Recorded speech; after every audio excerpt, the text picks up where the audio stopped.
Misalnya begini, saya ini orang Islam, dari kecil Islam, sampai sekarang Islam, insya Allah sampai nanti beragama Islam. Ada ajaran di agama Islam bahwa ada surga dan neraka. Saya sebagai orang Islam percaya bahwa surga dan neraka itu ada, tetapi saya sebagai ilmuwan harus mengatakan surga dan neraka bukan objek ilmu. Kenapa? Saya tanya, ya. Kenapa surga dan neraka tidak bisa menjadi objek ilmu? Pak Kuku.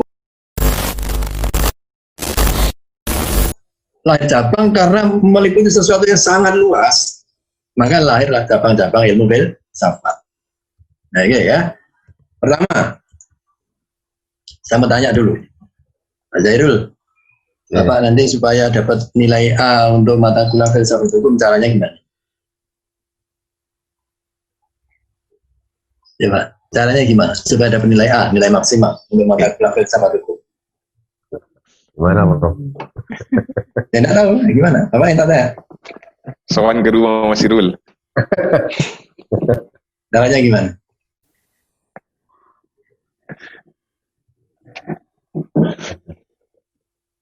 Kalau dia nggak dapat nilai A, Pak. Oh. Ya. Kalau dia nggak dapat nilai A, apa caranya? Caranya apa ya, Prof? Ya enggak tahu. Nah, Bapak caranya gimana? Ya sekolah Bapak, bukan saya. Oke, saya tunda dulu, Pak. Anu dulu. Pak Imam. Halo Imam. Pak Imam. Ya, Prof. Gimana supaya Bapak dapat nilai A mata kuliah filsafat hukum? Yang pertama, yang pasti itu harus rajin masuk. Rajin kuliah ya. Iya, kuliah. Terus mengerjakan tugas dengan baik dan benar, sesuai petunjuk. Aktif bertanya dan aktif bertanya. Ya. Terus apa lagi? Berdoa mungkin ya, berdoa. Ya. Siap, Prof. Ada titiknya. Oke, sekitar itulah. Khairun Nisa. Ya, Prof. Gimana supaya dapat nilai A dari mata kuliah filsafat hukum? Jauh-jauh dari Banjarmasin. Yang pertama, berdoa dulu, Prof. Terus baru berusaha belajar, baca literatur, kuliah yang rajin, aktif kuliahnya, bertanya. Kalau nggak tahu harus bertanya. Tugasnya dikerjakan semaksimal mungkin.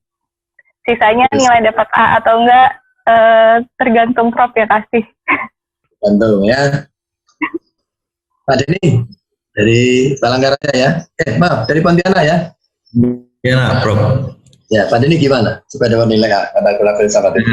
Normatif sama teman-teman itu ya rajin kerjakan tugas yang diperintahkan, jauhkan larangan yang dilarang oleh Prof sendiri. Kemudian saya tidak pernah bikin larangan, Pak. Tidak pernah bikin larangan.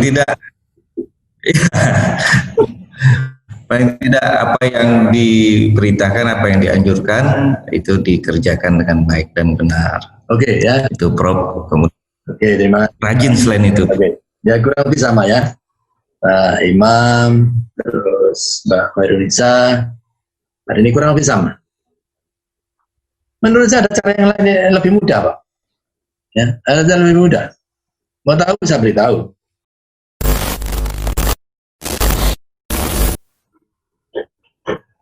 Jadi sekalian, ini nama lengkap mata kuliah ini adalah ilmu filsafat hukum. Ya. Ilmu filsafat hukum untuk menunjukkan bahwa ilmu filsafat itu ilmu juga. Ya, ilmu juga.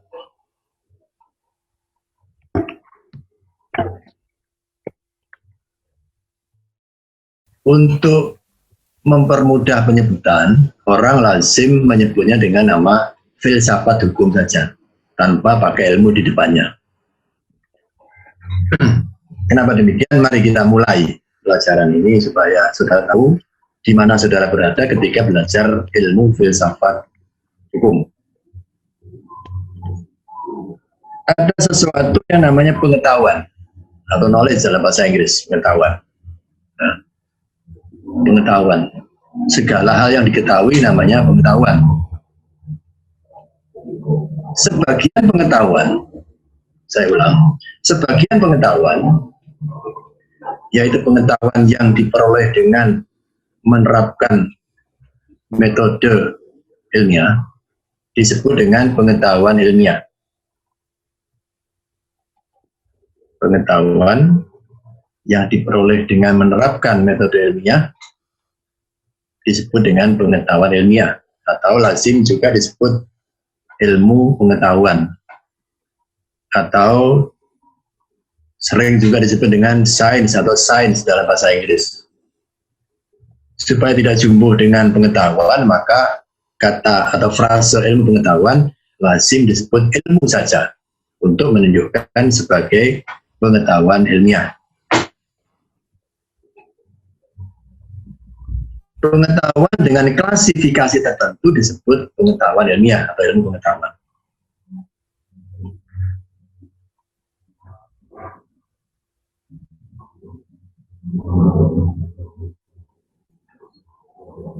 Penelitian ilmiah menghasilkan sesuatu yang disebut dengan pengetahuan ilmiah.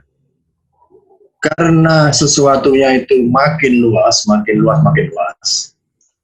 maka kemudian berdirilah cabang-cabang ilmu pengetahuan. Ilmu kedokteran,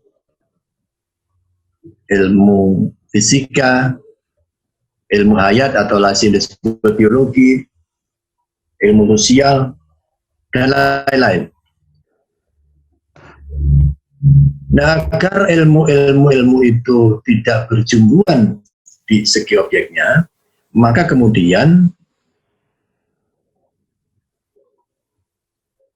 ilmuwan menentukan bahwa ilmu yang satu dengan ilmu yang lain dibedakan berdasarkan objeknya. Ilmu yang satu dengan ilmu yang lain dibedakan berdasarkan objeknya, yang lazim disebut sebagai objek material menurut filsafat ilmu. Objek material, sesuatu yang distudi oleh ilmu tertentu. Misalnya, tubuh manusia bagi ilmu kedokteran. Pikiran manusia atau psikhe atau jiwa manusia menjadi objek ilmu namanya ilmu jiwa atau psikologi. Perilaku manusia, perhatikan baik-baik, perilaku manusia menjadi objek ilmu namanya ilmu sosial atau sosiologi.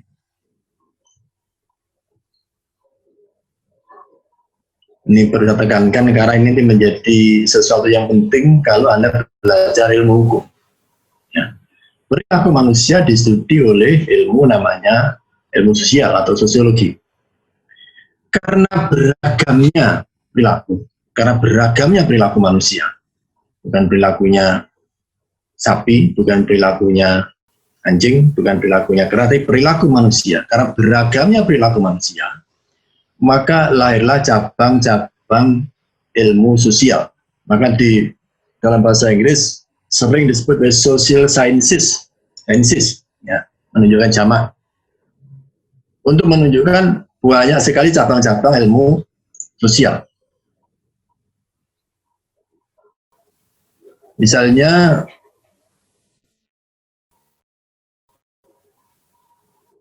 perilaku manusia dalam memenuhi kebutuhan, melahirkan cabang ilmu namanya ilmu ekonomi. Perilaku manusia dalam memenuhi kebutuhan.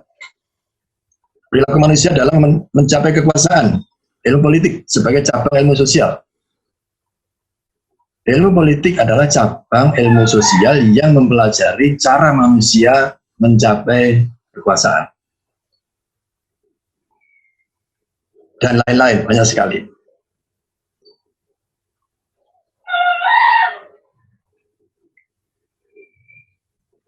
Kalau objek materialnya sama, misalnya manusia, distudi oleh ilmu yang berbeda, ilmu kedokteran, psikologi, ilmu sosial yang beragam tadi saya sampaikan, maka menurut filsafat ilmu lahir konsep namanya objek formal. Sudut pandang terhadap objek formal untuk membedakan ilmu yang satu dengan ilmu yang lain. Ilmu kedokteran belajar manusia, ilmu jiwa atau psikologi belajar manusia, ilmu sosial yang beragam objeknya juga belajar manusia, tapi sudut pandangnya berbeda. Ilmu kedokteran yang melajari tangannya, kakinya, jantungnya, hatinya, matanya, hidungnya, rambut, dan lain-lain. Ilmu jiwa mempelajari cara psikik manusia bekerja, cara jiwa manusia bekerja, menjadi objek ilmu namanya ilmu jiwa atau psikologi. Perilaku manusia menjadi objek ilmu namanya ilmu sosial. Perhatikan baik-baik. Perilaku manusia adalah menjadi objek ilmu sosial.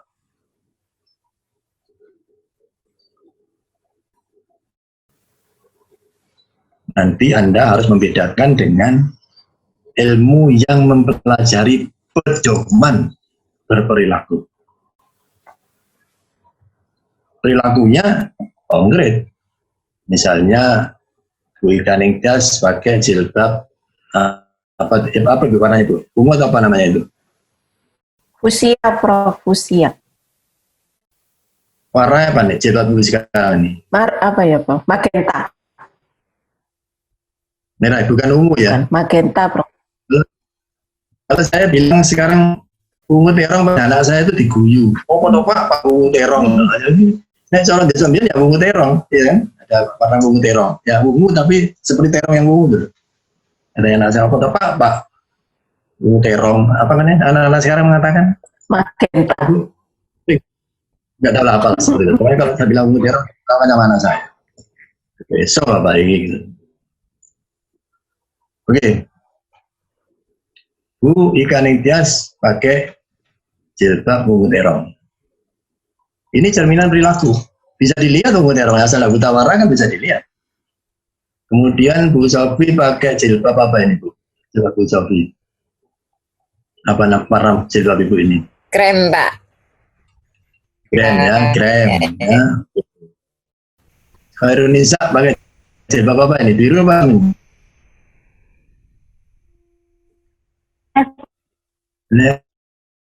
Ya, mana ya? Biru. Biru. Iya, biru. Biru laut, biru setengah laut, macam-macam. Biru ya, biru macam-macam. Cerminan perilaku. Bisa dilihat. Pak Indra Iswara pakai baju batik. Pak Denny pakai baju dan seterusnya. Saya pakai apa namanya ini? Seperti ini ya. Dan ini cerminan perilaku. Bisa dilihat. Konkret. Tapi pedoman berperilaku tidak bisa diaplikasi.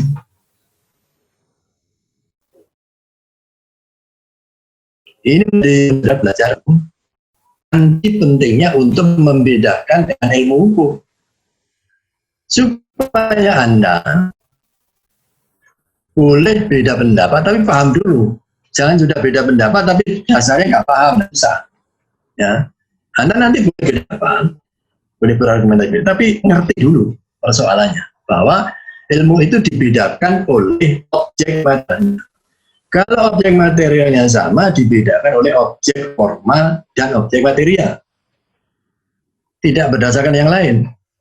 Tidak berdasarkan ketoke, tidak berdasarkan enae, bukan. Berdasarkan adalah objek material dan objek formal, itu menurut filsafat ilmu. Oke, kembali ke laptop. Bahwa ilmu dibedakan berdasarkan objek material, contoh objek formal. Kemudian timbul masalah. Sesuatu apa yang bisa menjadi objek material? Nah, ini penting nih ya. Sesuatu apa yang bisa menjadi objek material ilmu? Sebab timbul pertanyaan, bisakah semua sesuatu itu menjadi objek ilmu? Misalnya begini,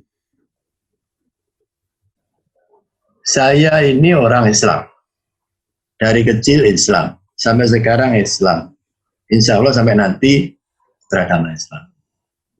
Ada ajaran di agama Islam bahwa ada surga dan neraka. Saya sebagai orang Islam percaya bahwa surga dan neraka itu ada, tetapi saya sebagai ilmuwan harus mengatakan surga dan neraka bukan objek ilmu. Kenapa? Saya tanya, kenapa surga dan neraka tidak bisa menjadi objek ilmu? Pak Kuku, coba dijawab. Apa menurut Bapak?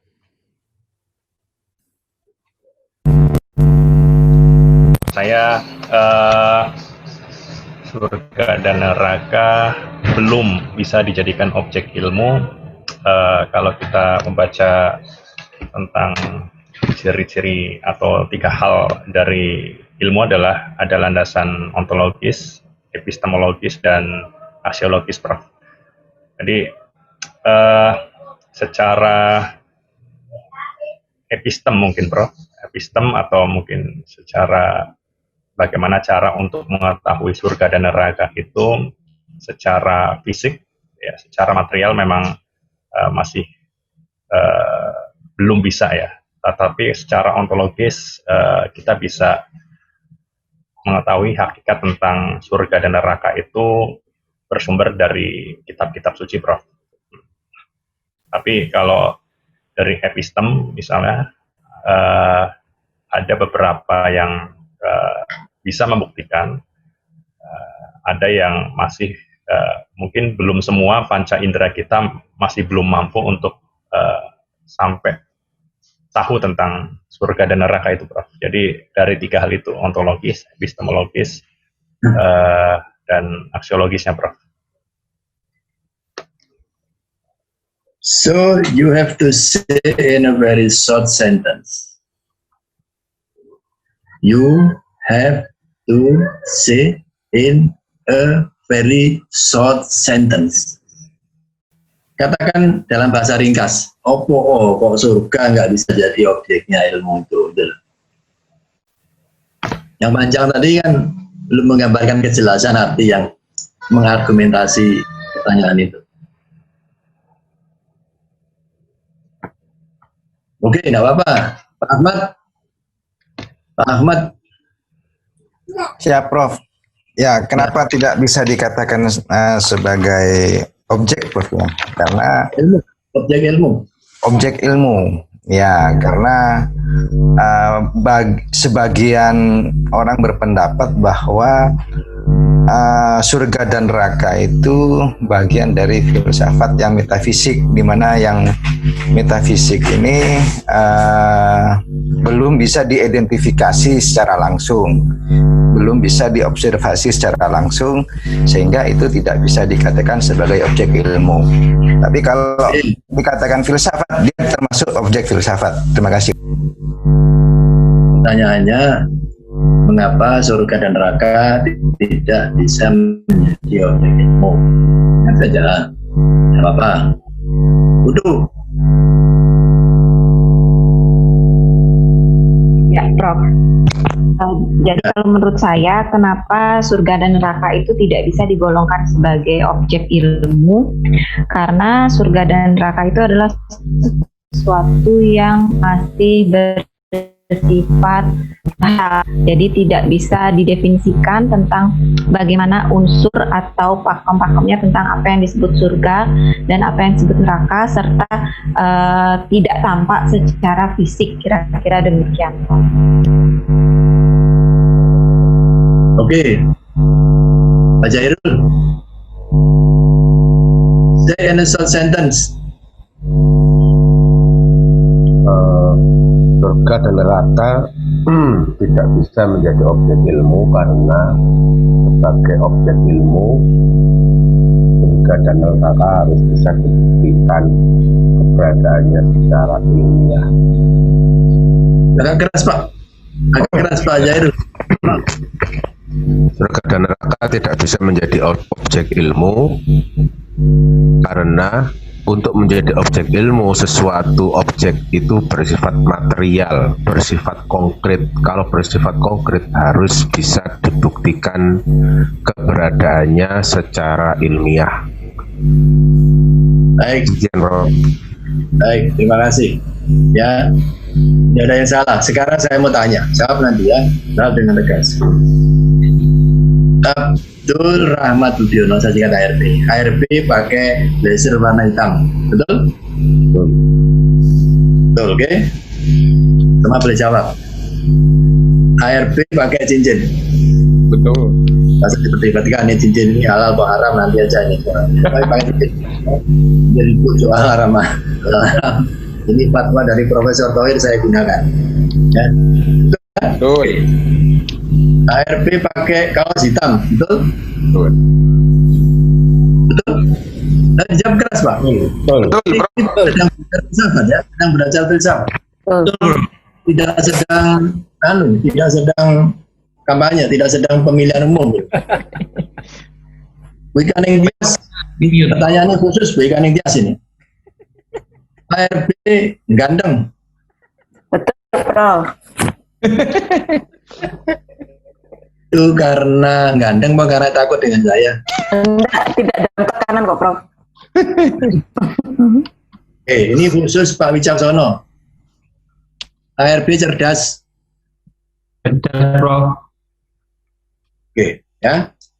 Mari kita filsafatkan dari 5 pertanyaan tadi. ARB pakai jas blazer hitam. ARB pakai cincin. ARB pakai kaos hitam. Ya. Keempat, ARB ganteng. Kelima, ARB cerdas. Apa bedanya jawaban 1, 2, 3, dan 4, 5? Itu perbedaannya terletak pada objeknya, Bro. Yang satu masuk objek materi karena ada sasaran atau bahan yang dijadikan objek penyelidikan sebuah ilmu pengetahuan. Sedangkan yang kedua itu masih objek forma karena tergantung sudut pandang mengenai objek itu. Ganteng, pinter, cerdas, itu kan tergantung sudut pandang. Tapi kalau yang pertama itu sudah jelas bahwa itu memang warna hitam. Terima kasih, Bro. Ada jawaban lain? Saya tidak menyalahkan jawaban. Ya, Bro. Izin, Prof. Silakan. Nggih, matur nuwun. Kalau menurut saya jawaban yang ke-1, 2, dan 3 itu objeknya objek material yang sudah bisa kita lihat jelas dengan indrawi kita ya. Bisa dilihat dengan panca indera. Bentuknya, warnanya, sedangkan yang ke-4, 5 itu tidak bisa kita lihat dengan indera kita. Itu mungkin dari saya. Matur nuwun. Oke ya, bagus ya. Kira-kira seperti jawaban Bu Sofi ini. 1, 2, dan 3. Itu empiris. Artinya verifikasinya dengan menggunakan indera. Siapapun asal tidak buta warna akan mengatakan jasa berwarna hitam. Siapapun asal juga tidak buta warna akan mengatakan saya pakai cincin. Juga siapapun akan mengatakan bahwa saya pakai kaos hitam. Sekarang yang keempat, ARB ganteng. Nah, ya ini kan, ini bukan kerja indera. Ya. Proposisi yang mengatakan untuk jawab pertanyaan saya bahwa saya ganteng itu bukan kerja indera. Mungkin orang lain yang sedang benci kepada saya, oh koyo ngono ganteng kan bisa. Tapi betapapun benci kepada saya, pasti akan mengatakan bahwa ini warnanya hitam. Sepakat ya? Ini kerja indera, tidak bisa dibantah. Siapapun akan mengatakan, saya pakai cincin. Tetapi Pak Wicaksono ya sekarang mungkin sedang sungkan atau sedang apalah mengatakan saya cerdas. Mungkin kalau di sudut sana, orang koyo cerdas kan begitu. Itu bukan kerja indera. Nah, saudara sekalian, ilmu itu membatasi diri pada objek yang bisa diverifikasi oleh indera. Bisa dilihat, kalau bisa dilihat, bisa dirasakan, kalau bisa dirasakan, bisa didengar, kalau ada didengar, dan 2-3 indera yang lain. Nah, sesuatu yang tidak bisa diverifikasi oleh indera, menurut filsafat ilmu tidak bisa menjadi objek ilmu.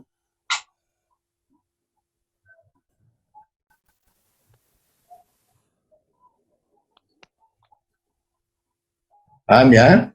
Ini kerja filsafat ilmu, bukan kerja saya. Filsafat ilmu mengatakan demikian, bahwa sesuatu itu bisa menjadi objek ilmu kalau sesuatu itu bisa diverifikasi oleh indera, sehingga bersifat empiris. Nah ini loh, berangkatnya ilmu hukum nanti ada empiris normatif itu kan berangkat dari sini nih. Ya, berangkatnya perdebatan panjang antara ilmu hukum normatif dan ini berangkat dari fakta seperti ini. Nanti setelah kuliah ini berakhir, Anda boleh beda pendapat, tapi tahu dulu persoalannya. Ya.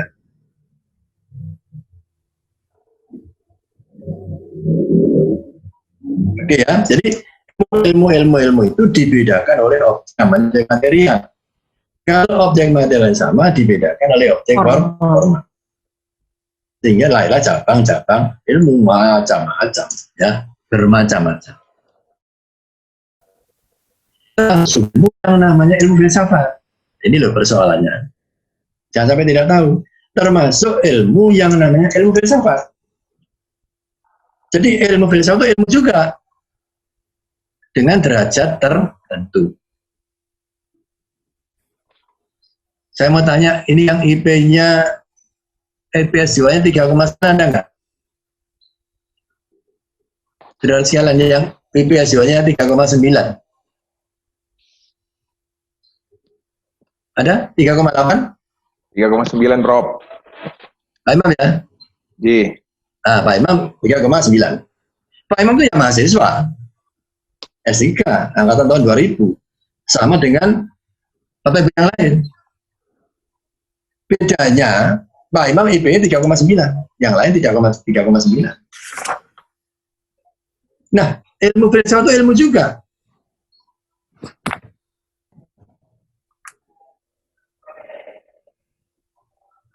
Tetapi tidak sekedar ilmu. Ada derajat tersendiri yang menjadikan ilmu filsafat sebagai ilmu.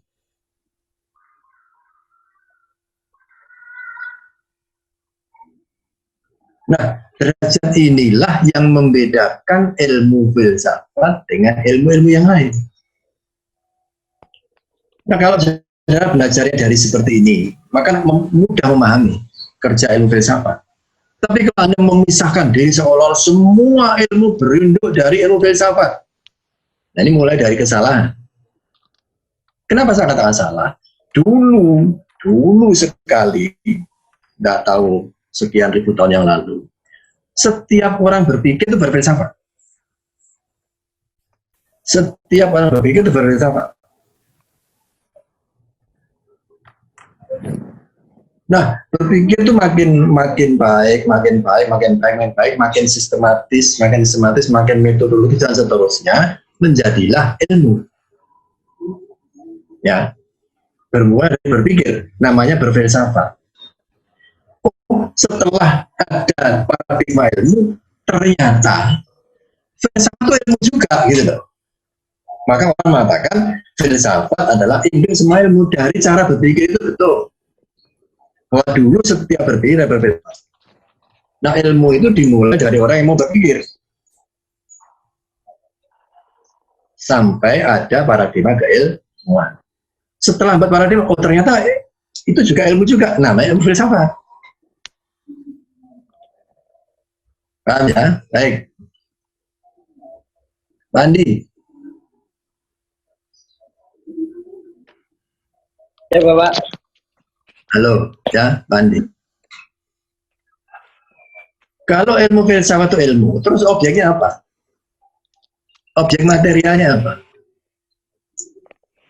Bagaimana Pak? Kalau tadi saya katakan, ilmu filsafat itu ilmu juga, objeknya apa yang dipelajari? Objek materialnya apa? Ilmu filsafat itu.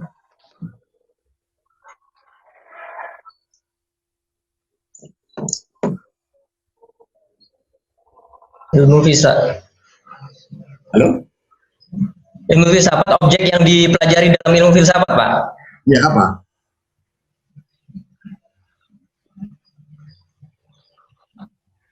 pendapat-pendapat hukum, Pak. Pendapat, loh ini filsafat, kita belum bicara hukum, Pak. Kita masih berbicara filsafat in general, belum berbicara hukum. Apa pendapat? Oke. Yeah.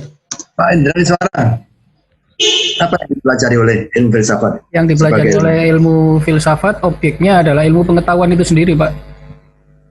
Ilmu pengetahuan. Ya. Oke, Pak Denny.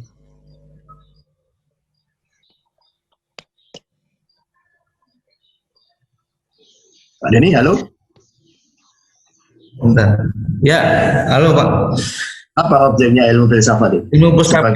Iya, yang menjadi objek ilmu filsafat itu adalah ilmu pengetahuan itu sendiri, Pak. Jadi sebagai ilmu, sebuah ilmu filsafat itu mengungkap kebenaran daripada setiap ilmu-ilmu yang ada.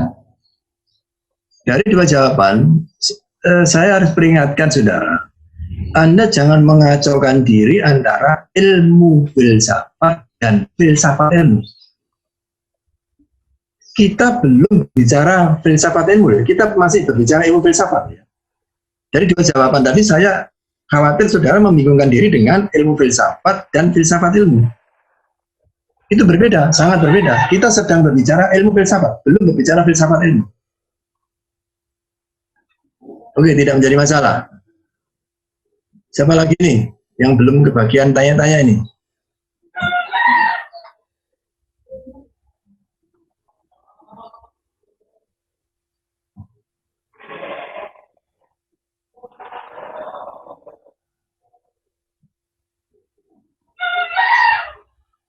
Ada yang coba jawab?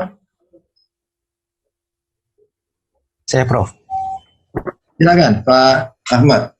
Nah, kalau objek filsafat ilmu itu ada yang sifatnya metafisika atau sebagian orang mengatakan objek filsafat ilmu itu adalah alam. Jadi seluruh alam itu adalah objek filsafat, termasuk juga manusia itu sendiri. Terima kasih.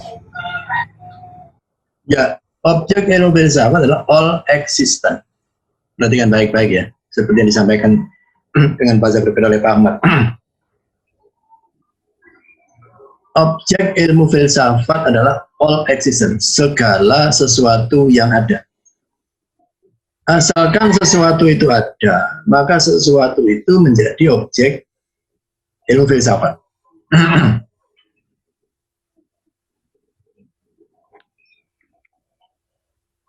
Nah, karena ilmu filsafat itu menyatakan dirinya berobjekan semua yang ada, maka sudah pasti bahwa objek ilmu filsafat dengan objek-objek ilmu yang lain. Maka saudara, nanti saudara akan menjumpai fakta bahwa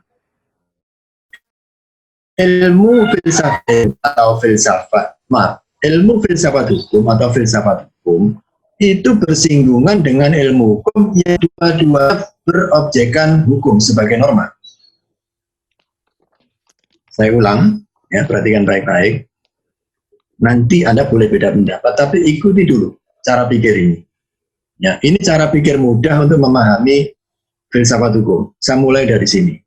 Maka nanti Anda akan menjumpai ilmu filsafat hukum atau filsafat hukum bersinggungan dengan ilmu hukum yang dua-duanya berobjek materialkan hukum sebagai norma. Filsafat hukum yang mempelajari hukum sebagai norma, ilmu hukum yang mempelajari hukum sebagai norma, hanya berbeda. Ya, hanya berbeda. Nanti bedanya saya jelaskan di kesempatan. Hanya berbeda. Nah, itulah yang membedakan antara ilmu dengan ilmu filsafat. Dengan demikian, saudara, kalau ada orang mengatakan ilmu hukum adalah bagian ilmu filsafat hukum, itu salah besar. Sama salahnya kalau orang mengatakan ilmu filsafat hukum bagian ilmu hukum, itu salah. Yang satu bukan bagian yang lain. Hanya yang satu dengan yang lain berobjekan sama, yaitu sama-sama norma hukum. Ya, sehingga saudara, saya dengan segala hormat, saya hentikan membaca buku kalau buku itu mengatakan bahwa ilmu hukum adalah bagian ilmu filsafat hukum. Saya mengatakan bahwa buku yang demikian tidak ditulis berdasarkan filsafat ilmu. Maka lanjutannya adalah kesalahan-kesalahan yang terstruktur.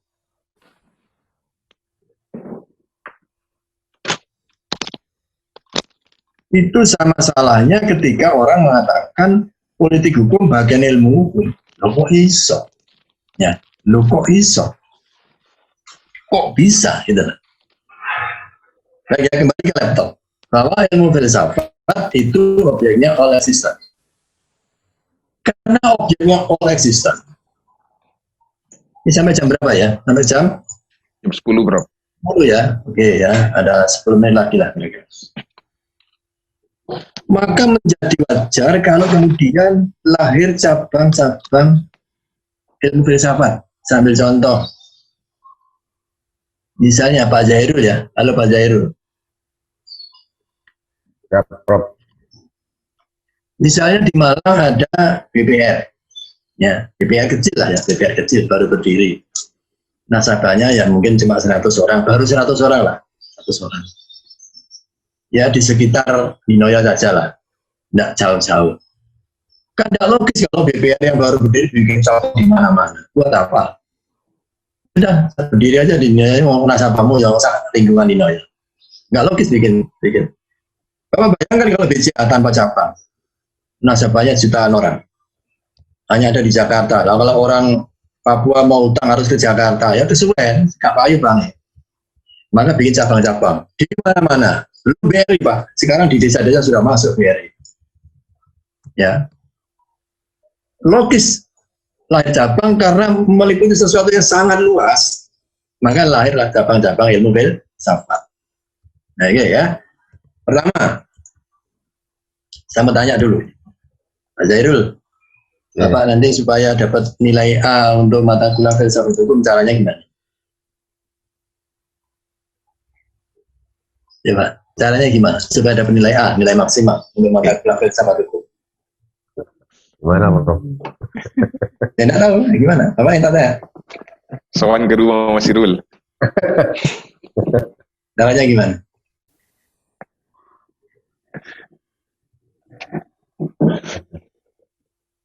Kalau dia nggak dapat nilai A, Pak. Ya. Kalau dia nggak dapat nilai A, apa caranya? Caranya apa ya, Prof? Ya, tidak tahu. Nah, Bapak caranya gimana? Ya, sekolah Bapak, bukan saya. Oke, saya tunda dulu. Pak, dulu. Pak Imam. Halo Imam. Pak Imam. Ya, Prof. Gimana supaya Bapak dapat nilai A, mata kuliah filsafat hukum? Yang pertama, yang pasti itu harus rajin masuk. Rajin kuliah ya? Rajin kuliah. Terus? Mengerjakan tugas dengan baik dan benar, sesuai petunjuk. Aktif bertanya dan bertanya. J. Terus apa lagi? Berdoa, mungkin ya, berdoa. Siap, Prof. Ada ya. Oke, sekitar itulah. Khairun Nisa. Ya, Prof. Gimana supaya dapat nilai A dari mata kuliah filsafat hukum? Jauh-jauh dari Banjarmasin. Yang pertama, berdoa dulu, Prof. Terus baru berusaha belajar, baca literatur, kuliah yang rajin, aktif kuliahnya, bertanya. Kalau nggak tahu harus bertanya. Tugasnya dikerjakan semaksimal mungkin. Sisanya nilai dapat A atau enggak, tergantung Prof yang kasih. Tergantung ya. Pak Denny, dari Palangkaraya ya.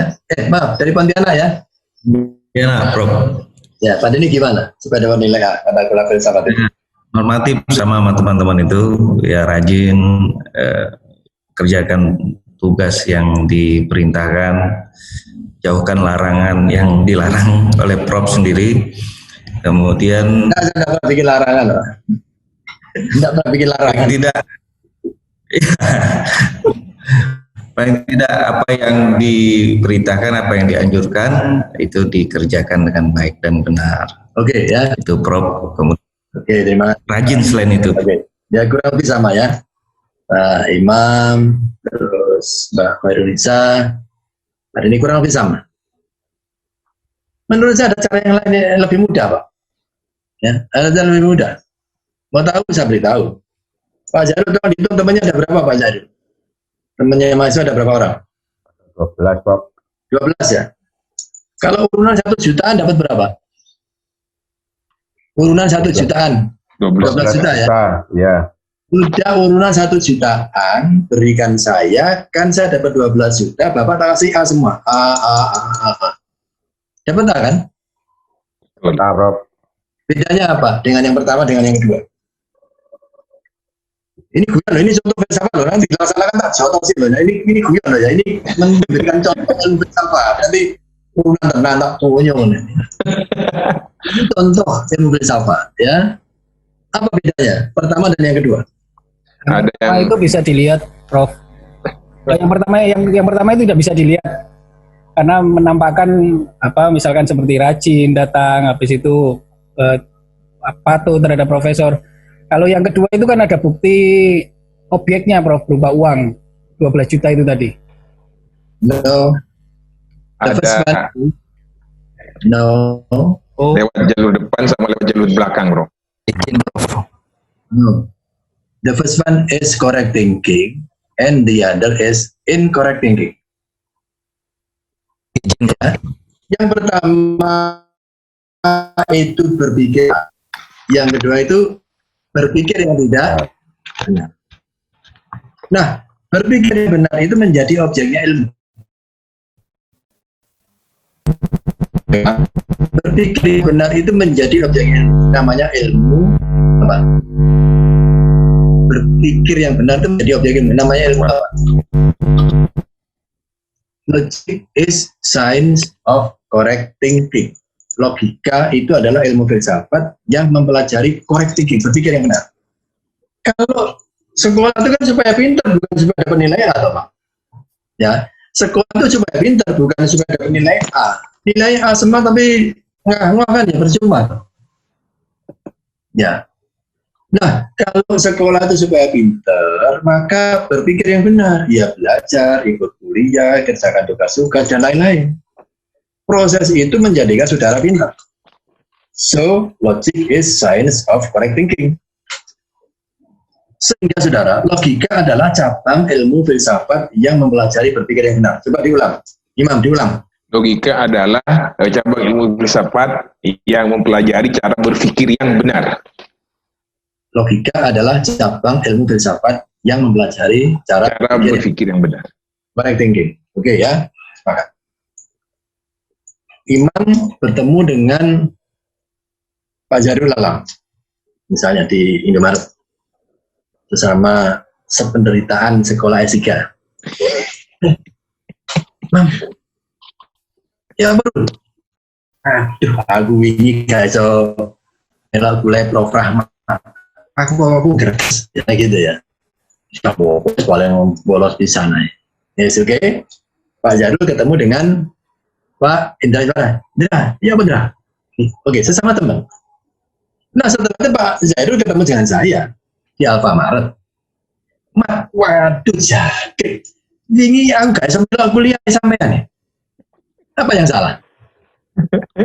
Apa yang salah? Ya. LL saya kan dosen Pak Zairul. Sekarang itu ya, LL kan dosen Pak. Masa dosen ini? Kan dia enggak. Apa? Ada apa yang dilanggar oleh Pak Zaid? Etika ya, Pak. Moral, etika. Sungguhnya sudah kadung enak etika. Yang dilanggar bukan etika, moral ya. Etika itu ilmunya. Orang tidak melanggar ilmu hukum, orang melanggar hukum. Ya, jadi orang melanggar moral, tidak melanggar etika. Etika itu adalah cabang ilmu filsafat yang mempelajari moral. Saya ulang, etika adalah cabang ilmu filsafat yang mempelajari moral. Ilmunya namanya etika. Tapi sudah terlanjur enak, wah gak etis, sesungguhnya tidak moralis betul ya. Tidak etis itu tidak menurut moral yang baik. Masuk ketemu dosen ini, Ya apa lah itu kalau di Selandia Baru nggak apa-apa. Nah, di sini kan nggak enak ya. Di sini nggak enak. Oke ya. Cabang ilmu filsafat yang mempelajari moral. Satu lagi. Tanyanya Pak Wicaksono. Halo Pak Wicaksono.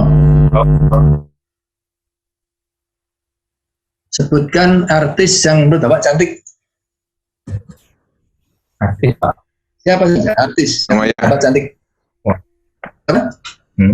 Raisa, Pak. Cantik nggak Pak? Raisa. Oh Raisa. Dengar saya Faisal Pak cantik. Raisa bagus. Pak Kukuh, sebutkan artis yang Bapak cantik. Artis yang cantik, Prof. Sama Prof dengan Pak Setiawan tadi.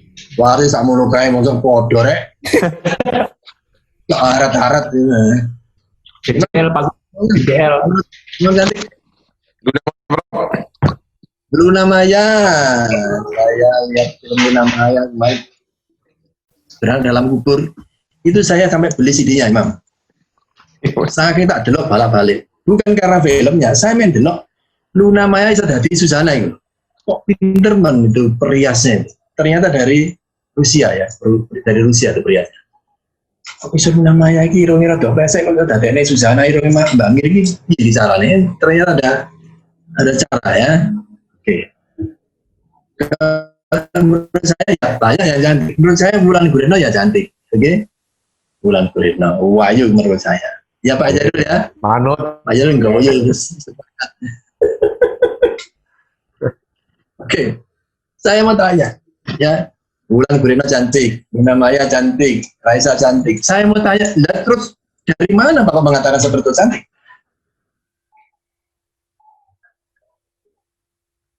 Apa nak irung pesek masih elek urung karuan? Ya, irung pesek saja malah nggak ada orang iso lali ya iso gitu loh. Irung bagir irungnya Petro ya malah. Oke ya. Mohon maaf, tidak sedang menghina siapapun. Kalau Omas cantik enggak? Baik, Prof. Omas, ada yang mandra.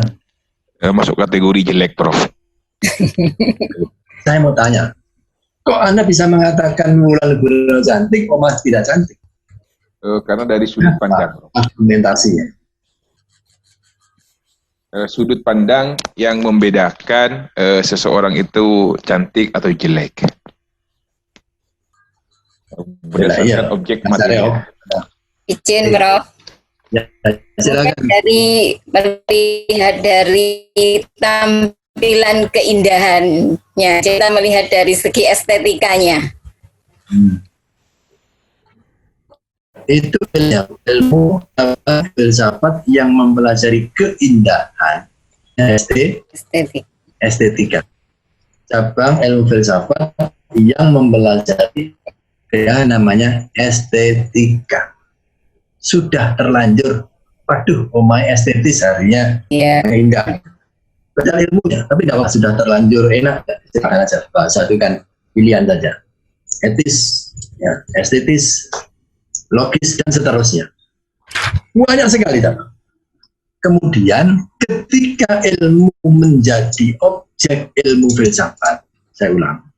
Ketika ilmu menjadi objek ilmu filsafat, lahirlah cabang ilmu filsafat namanya filsafat ilmu. Ya.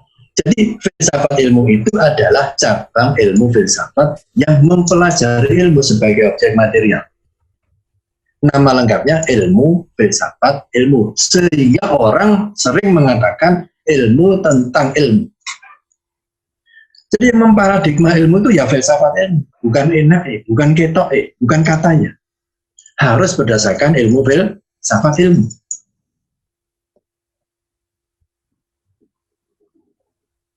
Maka tadi saya katakan, kita tadi belum berbicara filsafat ilmu, baru berbicara ilmu filsafat. Nah sekarang adalah cabang ilmu filsafat yang mempelajari ilmu sebagai objek namanya filsafat ilmu. Atau ilmu filsafat ilmu, atau ilmu tentang ilmu.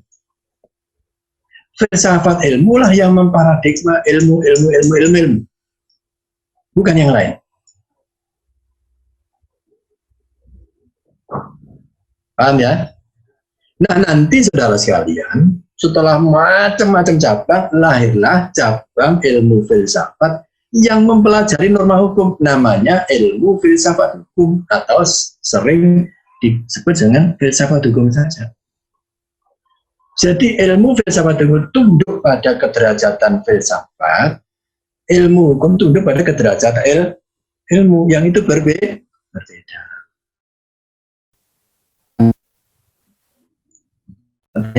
Disimpan minggu depan, ini waktunya sudah habis ini ya.